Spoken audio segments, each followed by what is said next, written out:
Selamat sore, nama saya Medi Bagi Saputra dengan NIM 1152100048. Di sini saya akan membahas mengenai isu gender di pemberitaan online untuk tugas mata kuliah komunikasi gender.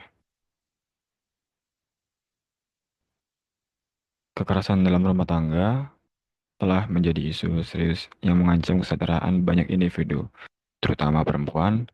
Dalam banyak pemberitaan, perempuan seringkali digambarkan sebagai korban yang pasif, terjebak dalam siklus kekerasan tanpa ada penggambaran tentang kekuatan, keberanian, atau upaya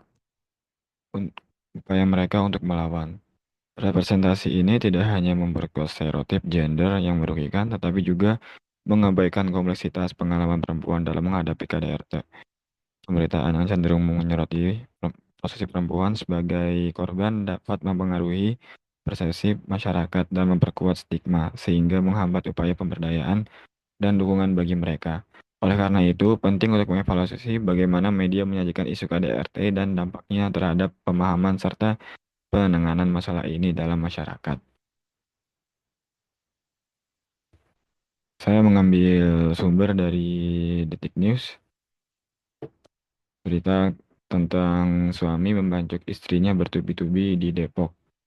Jadi korban ini, bukan korban, tersangka terbakar api cemburu sebab istrinya sering menjumpai teman prianya.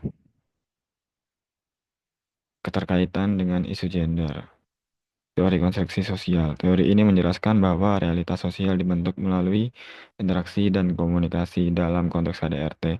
Teori ini dapat digunakan untuk menganalisis bagaimana narasi yang dibangun dalam media membentuk pemahaman masyarakat mengenai kekerasan terhadap perempuan. Teori konstruksi sosial menjelaskan bahwa realitas sosial dibentuk oleh konstruksi sosial, yaitu proses di mana masyarakat menciptakan dan memelihara makna dan norma-norma sosial.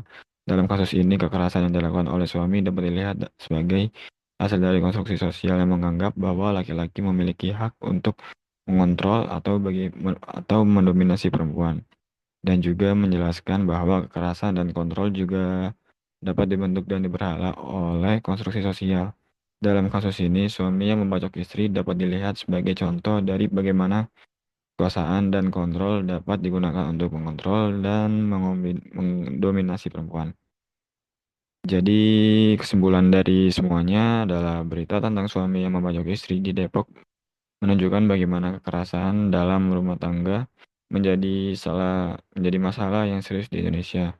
Dengan menggunakan teori konstruksi sosial, kita dapat melihat bahwa kekerasan ini tidak hanya merupakan hasil dari perilaku individu, tetapi juga dipengaruhi oleh konstruksi sosial yang ada dalam masyarakat. Konstruksi sosial yang patriarkis dan norma sosial yang menganggap bahwa laki-laki memiliki hak untuk mengontrol atau mendominasi perempuan dapat mempengaruhi perilaku individu dan memicu kekerasan dalam rumah tangga. Representasi media tentang kekerasan juga dapat mempengaruhi cara masyarakat memandang perempuan dan kekerasan yang mereka alami. Dalam kasus ini, suami yang membacok istri dapat dilihat sebagai contoh dari bagaimana kekuasaan dan kontrol dapat digunakan untuk mengontrol dan mendominasi perempuan. Berita ini juga menunjukkan bagaimana media dapat berperan dalam membentuk persepsi publik tentang kekerasan dalam rumah tangga dan memicu respon sosial yang lebih luas. Sekian dari saya, Medi Bangga Saputra. Terima kasih.